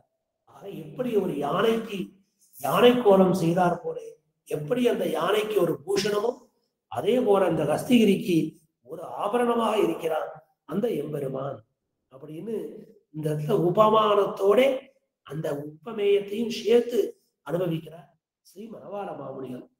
அதனால 11வது ஸ்லோகம். ஸ்ரீ காஞ்சி பூர்ண மிஸ்ரேன பிரீத்யா சர்வாபிபாஷினே அவதீத அர்ச்சா விவஸ்தாய ஹஸ்திய தீக்ஷாய மங்களம். அந்த எம்பெருமான் அந்த ஹஸ்தி அத்ரி, ஹஸ்தின்னு சொல்லக்கூடிய அந்த அத்ரீஷாய, ஹஸ்தியத்ரீஷாய, ஹஸ்தி அத்ரி, ஹஸ்தினா யானை, அத்ரினா மலை, அந்த மாதிரி ஹஸ்திகிரி. அத்ரினாலும் கிரிதான், அத்ரி அச்சலம் கிரி எல்லாம் ஒண்ணுதான். அத்ரீஷாய அந்த அத்ரிக்கு ஈசனாக இருக்கிறான், இந்த ஹஸ்திகிரிக்கே அவன் தலைவனாக இருக்கிறான், இந்த ஹஸ்திகிரிக்கு அவன் தான் மன்னனாக விளங்குகிறான். அந்த எம்பெருமான் யாரு? அதீத அர்ச்சா விவஸ்தாய். இந்த திருமேனியுடைய அந்த அர்ச்சாவதார சமாதியை கடந்தான். அதீத அர்ச்சா அவ்வவஸ்தாய சர்வாபிபாஷினே. இந்த திருக்கட்சி நம்பிகளோட ஸ்ரீ காஞ்சிபூர்ண மிஸ்ரேன பிரீத்தியா, ஸ்ரீ காஞ்சிபூர்ண மிஸ்ரன்னு பேர், திருக்கட்சி நம்பிகளுக்கு பேரு ஸ்ரீ காஞ்சிபூர்ணர். ஸ்ரீ காஞ்சிபூர்ணர் அவருக்கு பேர். எல்லாருக்குமே பூர்ணன் தான். ஆமா, ஸ்ரீசைல பூர்ணர்னு பேர் பெரிய திருமண நம்பிக்கை. இவருக்கு ஸ்ரீ காஞ்சி பூர்ணர்னு பேர். பெரிய நம்பிகளுக்கு ஸ்ரீசைல பூர்ணர், அப்புறம் காஞ்சி பூர்ணர், கோஷ்டி பூர்ணர், இப்படி ஆளவந்தார் சிஷ்யர் எல்லாருமே குணபூர்த்தியோட இருந்தார், ஞான பூர்த்தியோட இருந்தார். அதனால அவளுக்கு எல்லாருக்குமே பூர்ணம், பூர்ணமிதம், பூர்ணம்னே அவளுக்கு பேர். அதனால குணபூர்த்தியில மிக உயர்ந்திருந்தார் பெரிய நம்பி. ஸ்ரீ காஞ்சி பூர்ணம், திருக்கட்சி நம்பி, ஸ்ரீ காஞ்சி பூர்ணம். நல்ல குணபூர்த்தி இருந்தா அவ நம்பின்னு சொல்லணும். நம்பின்னு சொன்னாலே குணபூர்த்தி இருக்கு, எல்லா குணங்களும் நிரம்பப்பட்டவன் அர்த்தம். அது பெரிய திருமண நம்பி, ஸ்ரீசைல பூர்ணர். அப்புறம் ஸ்ரீ காஞ்சி பூர்ணர், திருக்கட்சி நம்பி. இப்படியாக அவளுடைய குணத்துக்கு தக்க அந்த பெயர். அப்படி ஒரு பெரிய குணவான்களையும் ஞானவான்களையும் சிஷ்யராக பெற்றார் ஆளவந்தார். அந்த ஆளவந்தாருக்கு சிஷ்யர் இந்த ஸ்ரீ காஞ்சிபூர்ண மிஸ்ரர். அந்த காஞ்சிபூர்ண மிஸ்ரேன பிரீத்தியா சர்வாபி பாஷனே எல்லாம் பேசுவோம் பெருமாள். ஆமா, காஞ்சிபூர்ணரே, திருக்கச்செம்பிகளே, ராமாவதாரத்துல எப்படி நடந்தது தெரியுமா? சீதையோட காட்டுறேன் வாரும். உடனே பெருந்தேவி தாயாரை கூப்பிட்டு நடந்து காமிப்பன் பெருமன் திருக்கச்சி நம்பிகளுக்கு. ஏன்னா ஆஸ்ரித பக்ஷபாதி, ஆஸ்ரித வத்சலன். அவனுக்கு பிடிச்சிருக்குன்னா எந்த தோஷமும் நமக்கு கிடையாது. பிரபத்தி வேண்டாம், சரணாகதி வேண்டாம், கர்மயோகம், ஞான யோகம், பக்தி யோகம் ஒண்ணுமே வேண்டாம். அவன் ஒருத்தர் மேல ஆசைப்பட்டுட்டா கீழே இறங்கி வந்து அவளோட கலந்து பரிமாறுவான். ரொம்ப ரொம்ப ஆசைப்பட்டான் அக்ரூர் மேல, குச்சேலர் மேல. அக்ரூர்கிட்ட ஆசைப்பட்டான், விடிய விடிய அவரை தூங்க விடலை. அந்த பக்கம் நம்பி மூத்த பிரான், இந்த பக்கம் நம்பி, ரெண்டுக்கும் மத்தியில் அக்ரூரன். விடிய விடிய கண்ணன் தூங்க விடாம காலை மேல போட்டு கீழே போட்டு அவர் ரொம்ப விருப்பத்தோடு அவர் ஆசைப்பட்டார். அப்படி ஒரு கலந்து பரிமாறினான் எம்பெருமான். அதே போல கோபிகைகளோட கலந்து பரிமாறினான். விடிய விடிய அன்னைக்குதான் சுக்ரீவனை பார்த்திருக்கான் ஸ்ரீராமன். விடிய விடிய உட்காந்து பார்த்துட்டே இருந்தான். நம்ம ஆச்சாரியால் கேட்டார், ஒரு குரங்கையா விடிய விடிய பார்த்தான் ராமன் அப்படின்னு. அவன் ராமன் சர்வாங்க சுந்தரன். அப்பேற்பட்ட அந்த சௌந்தரியமான அந்த அந்த திருமேனியுடைய அந்த ராமன் இந்த குரங்க விடிய விடிய பார்த்தான். அவனுக்கு ரொம்ப பிடிச்சது. அவன் ரொம்ப சிநேகிதன் அந்த மகாராஜர். சுக்ரீவ மகாராஜர்னு சம்பிரதாயத்துல சொல்லணும். மகாராஜர்னா அது வந்து சுக்ரீவனை பிடிக்கும். விடிய விடிய பார்த்துட்டோம். அதே போல குச்சேலன் தன்னை தேடி வந்தார். அவருக்கு பாத பூஜையெல்லாம் பண்ணி அணைச்சிட்டு போனார். அவருடைய வேஷ்டி பூரா சின்ன சின்ன ஓட்டை. ராத்திரி பூரா அவன் மேல காரை போட்டு பிறண்டு, உனக்கு ஞாபகம் இருக்கா, நாம இப்படி விளையாண்டமே, அங்க விளையாண்டமே, அந்த மரத்துல ஏறினமே, இந்த மரத்துல குதிச்சமேன்னு சொல்லி கலந்து பரிமாறி அவர் மேல காலை போட்டு கையை சந்தோஷத்துல பிடிச்சு கட்டி இழுத்து அந்த வேஷ்டி கிழிஞ்சு பெருசா எடுத்து பெரிய கிளிச வேஷ்டியோட தான் போனார் குச்சேலன். அவர் அங்க ஊர் எல்லாம் மாறி போயிருந்தது. அவர் இருந்த குடிசை பெரிய மாளிகையா இருந்தது. இங்கேருந்து போறப்போ அவட்ட ஒண்ணும் இல்லை. அப்படி எம்பெருமான் கலந்து பரிமாறுவார். அதே போல இங்க காஞ்சிபூர்ண மிஸ்ரரோட திருக்கச்சி நம்பிகளே வாரம், நாங்க இப்படிதான் போனோம், இப்படிதான் நடந்தோம் ராமாயணத்துல, எல்லா கதையும் உங்களுக்கு சொல்றேன்னு அவரோட சர்வாபி பாஷினை ரொம்ப பிரியத்தோட அவர்கிட்ட பாஷணம் பண்ணிட்டு இருக்கான அந்த எம்பெருமான். அப்பேற்பட்ட அந்த எம்பெருமான் திருக்கச்சி நம்பி மூலமாகத்தான் உடையவருக்கு 6 வார்த்தைகளை அழி செய்தார். இது எல்லோருக்கும் தெரிஞ்ச ஒரு பிரசித்தமான விஷயம். அது மாத்திரமும் இல்ல, நம்பிகளோட எப்போதுமே ஏதாவது பேசிட்டே இருப்பானா எம்பெருமான். நம்பி விஷயம் சும்மா இருந்தாலும் எம்பெருமான் விடமாட்டான். நம்பிகளே, நான் ஒரு கதை சொல்றேன் கேளும். இந்த மாதிரி நானும் சீதையும் கோதாவரி நீந்திட்டு இருந்தோம். 2 பேருக்கும் போட்டி வச்சா யார் அக்கறைக்கு வரணும்னு. என் கூட லட்சுமணனும் வந்திருந்தான். இளைய பெருமாள் அங்க நிற்க, நான் இங்க நிற்க, நானும் சீதையும் அப்படியே நீந்தணும். நான் பாதி தூரம் வந்துட்டேன். திரும்பி பார்த்தேன், அப்ப சீதை 1/4 பங்கு தூரம் கூட வரல. நான் என்ன பண்ணேன், அப்படியே தண்ணிக்குள்ள முங்கிட்டேன். முங்கிட்டு மேல பார்த்தேன், அந்த பாதி தூரத்தை தாண்டி கடந்து போயிட்டா சீதை. அவ 3/4 பங்கு போயிட்டா. நான் அதுக்கப்புறம் தான் அந்த 1/2 பங்கை தாண்டி போனேன். நான் போன வேகத்துல அவன் நெருங்கிட்டேன். அப்ப நான் வேணும்னே நிதானமா போனேன். கடைசியில் அவன் அந்த கரையை தொட்டுட்டா. தொட்டவன அவன் தான் ஜெயிச்சுட்டா. லட்சுமணனும் சீதை தான் ஜெயிச்சான்னு அறிவிச்சுட்டான். உடனே சந்தோஷத்துல ஆனந்தத்துல கையை தட்டி சிரிச்சு அவ்வளவு ஆனந்தப்பட்டா. நான் இந்த ஆனந்தத்தை அயோத்தியில அரண்மனையில பார்க்கல, அந்த கோதாவரி கரையில அப்படி நாங்க அனுபவிச்சோம். அப்புறம் பார்த்தா லட்சுமணன் எனக்கு பர்ணசாயன காரியம் இருக்குன்னு சொல்லி எங்க 2 பேரையும் விட்டுட்டு போயிட்டான். அப்புறம் நேரம் அங்கேருந்து போனோம். அங்க ஒரு பெரிய மல்லிகைப்பூ. அந்த மல்லிகைப்பூ கொடியில என்னை வச்சு அப்படியே சீதை கட்டிட்டார். அந்த சீதையை நான் என் மல்லிகைப்பூ கோயில வச்சு கட்டிட்டு தலை தோட்டிக்க போறேன், புடவை மாத்திக்கணும்னு புறப்பட்டு போயிட்டேன்.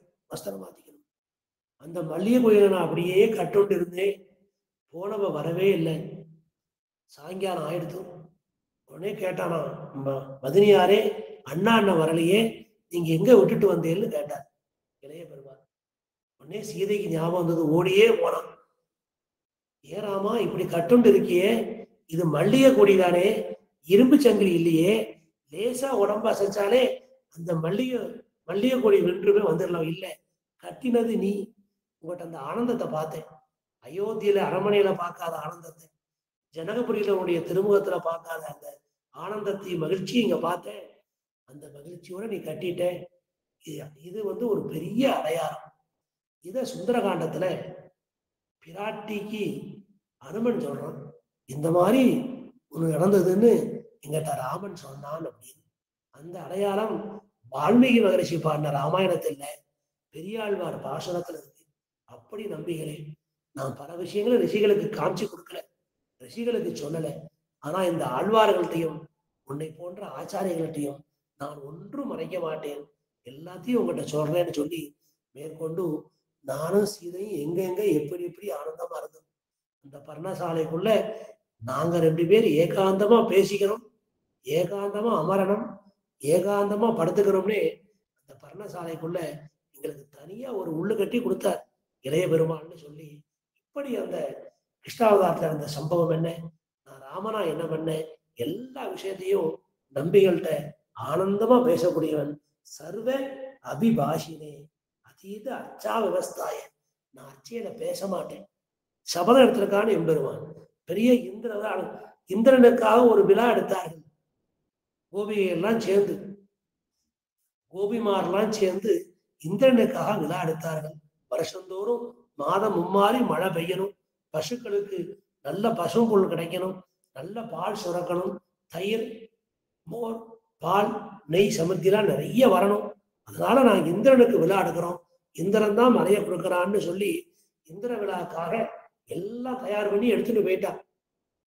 பார்த்தான் கிருஷ்ணன், நமக்கு அந்த மலையை கொடுக்க அந்த கோவர்த்தன கிரி, நமக்கு இப்பொழுதும் நாம சுபிக்ஷமா இருக்கோம், நாம க்ஷேமமா இருக்கோம்னா அந்த கோவர்த்தன கிரி தான் காரணம், இந்திரன் காரணம் இல்லைன்னு பெரிய உபன்யாசம் பண்ணிட்டான்.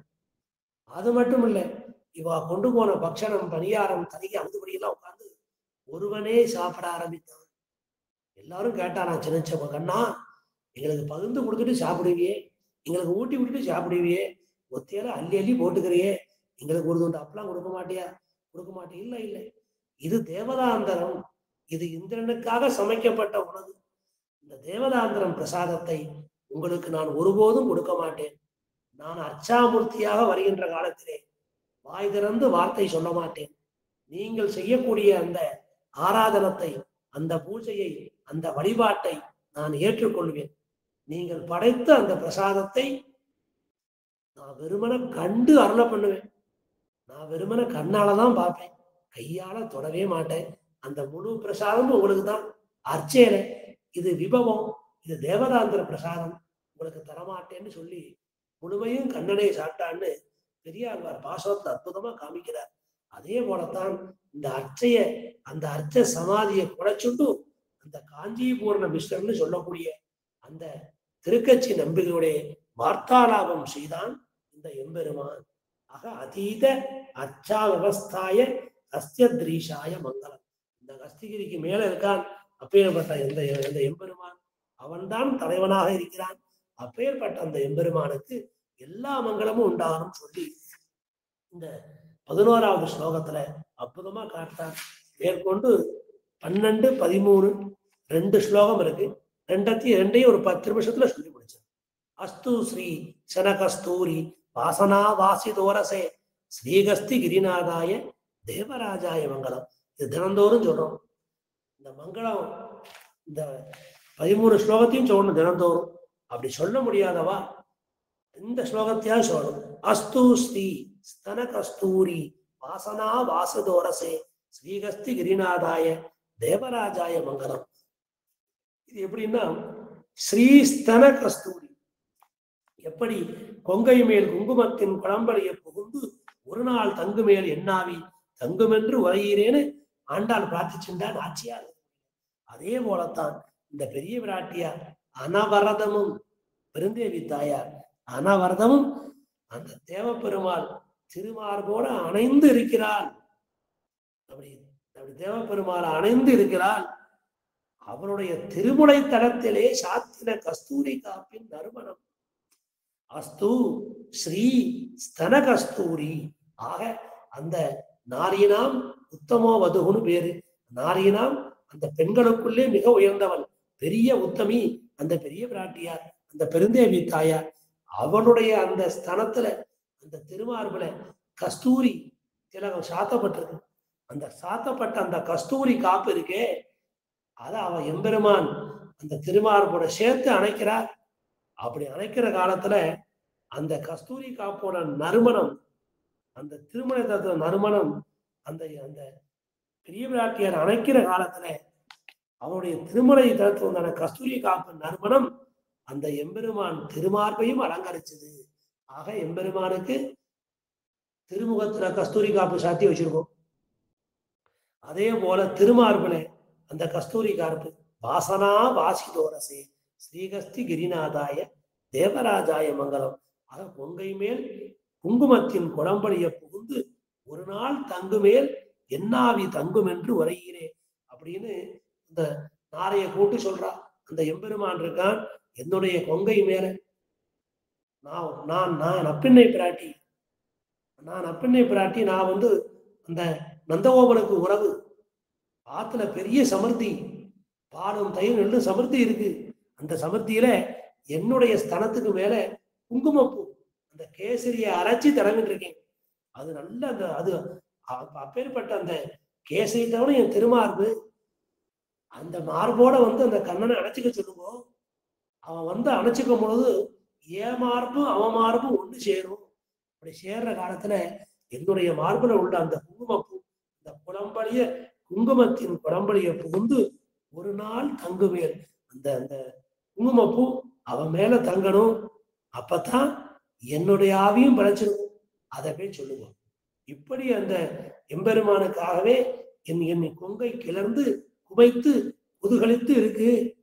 அதனால அந்த எம்பெருமான நான் அணைச்சுக்கணும், அவன் என்ன அணைச்சுக்கணும்.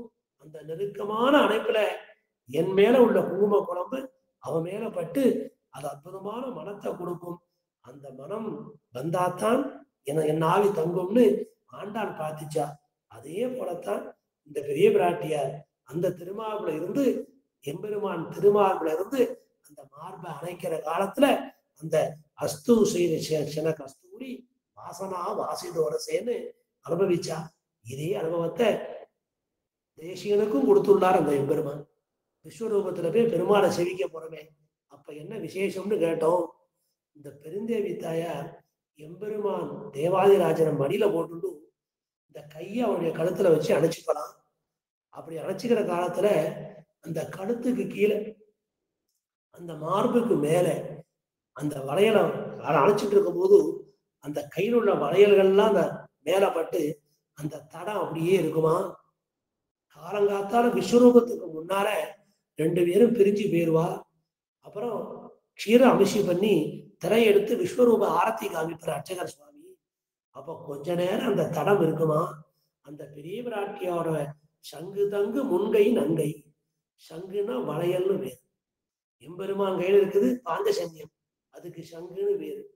கடலுக்குள்ள இருக்கிற சங்குக்கு வெண் சங்கம்னு பேரு. அதே சங்கு தங்கு முன்கை நங்கை, அந்த பெரிய பிராட்டியார் கையில இருக்கிற சங்குக்கு வளையல்னு வேறு. சங்கு தங்கு முன்கை நங்கை. அப்ப நங்கைக்கு சங்கு தங்கி இருக்கிற அந்த கை, அந்த வளையல் பட்ட தடம். நாமளே ஏதாவது பாத்திரத்தையோ ஒரு சாமானையோ வேகமா பிடிச்சா நம்ம கைவிரல்லையோ உடம்புல பட்ட அந்த தடம் இருக்கும். அதே போல தேவப்பெருமானுக்கு அந்த தடம் இருக்கு. அந்த தடம் இருக்கும் போதே அவனை சேவிச்சிருவோம். சேவிச்சுட்டா அவருடைய கடாட்சம் நமக்கு முழுமையாக கிடைக்கும். அதே போலத்தான் அஸ்து செய்த ஸ்ரீகர கஸ்தூரி வாசனா வாசி தோரசே ஸ்ரீகஸ்தி கிரிநாதாய தேவராஜாய மங்கலம் சொல்லி அந்த கஸ்தூரி மனம் அப்படி கமலா நிற்கிறது. அதை பார்த்து ரொம்ப ஆனந்தம்.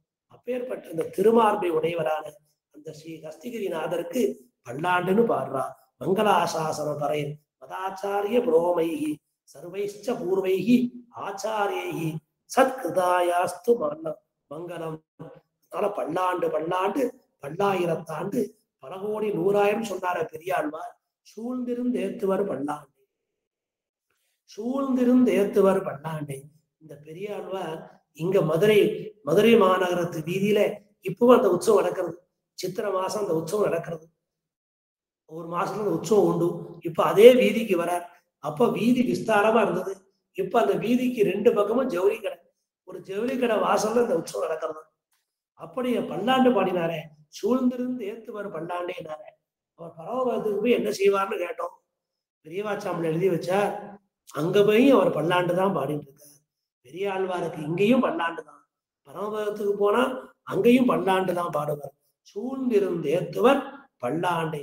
பல்லாண்டு பாடுவதையே தொழிலாக கொண்ட அஸ்மதாச்சாரியார் முதலாக இந்த திருவாய்மொழி பிள்ளை இருந்தார். ஆழ்வாருக்கு தினந்தோறும் பல்லாண்டு பாடினார் திருவாய்மொழி பிள்ளை. அவருக்கு ஆச்சாரியர் பூரகுலோத்தமதாசர். அவர் திருமோகூர் பெருமாளுக்கும் மதுரை இருக்கிற அழகருக்கும் பூரகருக்கும் தினந்தோறும் பல்லாண்டு பாடினார். அந்த பூரகுலோத்தமதாசருக்கு ஆச்சாரியர் பிள்ளைலோகாச்சாரியர். அவர் தினந்தோறும் இருந்து கொண்டு பெரிய பெருமாளுக்கு மங்களா இது பல்லாண்டு பாடினார். இப்படி அஸ்மத ஆச்சாரிய வர்க்கங்கள் எல்லாம் அடியேன் தொடங்கி அடியேன் ஆச்சாரியன், அவருக்கு ஆச்சாரியன், மங்களாசாசன பரைகி மத ஆச்சாரிய புரோகமைகி. இப்படி என் தொடக்கமாக என்னுடைய ஆச்சாரியன் பிராச்சாரியர், அவருக்கு ஆச்சாரியர், அவருக்கு பிராச்சாரியர், இப்படி அஸ்மத ஆச்சாரிய வர்க்கமே எல்லோரும் மங்களாசாசனம் பாடுவதையே தொழிலாக கொண்டுள்ளனர். சர்வைஷ்ட பூர்வை ஆச்சாரியி. இப்படி எல்லா ஆச்சாரியர்களாலும் போற்றப்பட்டு எம்பெருமானுக்கு பல்லாண்டு பாடுகிறார்கள். போற்றின்னு சொல்றோம், பல்லாண்டுன்னு சொல்றோம், சிறந்தேன்னு சொல்றோம். என்ன சொன்னாலும் அர்த்தம் ஒண்ணுதான். அப்படி என்னுடைய முன்னோர்கள் அவர்களுடைய முறையை பின்பற்றி அடியேனும் சர்வைஷ்ட பூர்வைகி ஆச்சாரியி சத்கிருதாயாஸ்து மங்களம். அடியேனும் இந்த ஸ்துதியில பல்லாண்டு பாடினேன் என்று அருளி செய்து இந்த மங்களாசாசனத்தை, இந்த தேவப்பெருமாள் மங்களத்தை தலை கட்டி கொடுத்தார் ஸ்ரீ மரவாள மாமுனிகள். தினந்தோறும் இந்த ஸ்லோகத்தை சொல்றோம். மங்களாசாசன பரைகி மதாச்சாரிய புரோகமைகி சர்வேஷ்ட பூர்வை ஆச்சாரியி சத்கிருதாயாஸ்து மங்களம். அதனால இந்த பல்லாண்டு பாடுவதையே தொழிலாக கொண்ட, இந்த பல்லாண்டு பாடுவதையே பொழுதுபோக்காக கொண்ட அஸ்மத ஆச்சாரியன், அவருக்கு ஆச்சாரியன், சர்வைஷ்ட பூர்வை ஆச்சாரியி. இப்படி எல்லா ஆச்சாரியர்களும் விஸ்வாமித்ர, விஷ்ணு சித்த, எல்லாரும் ரிஷிகள் தொடங்கி வியாசர் தொடங்கி வால்மீகி தொடங்கி இப்படி எல்லோருடைய எல்லா சர்வைஷ்ட பூர்வைகி ஆச்சாரியி சத்கிருதாயாஸ்து மங்களம். எல்லோரும் போல அடியேனும் இந்த பல்லாண்டை பாடி முடித்தேன்னு சொல்லி இந்த மங்களாசாசனத்தை, இந்த தேவராஜ மங்களத்தை தலை கட்டி கொடுத்தார் பெரியஜியர்னு சொல்லக்கூடிய ஸ்ரீ அழகிய மணவாள மாமுனிகள். இந்த 13 ஸ்லோகத்துக்கு சின்ன சின்ன அர்த்தங்களா எழுதி கொடுத்துள்ளார் பிரதிவாதி பயங்கரம் அண்ணன் சுவாமி.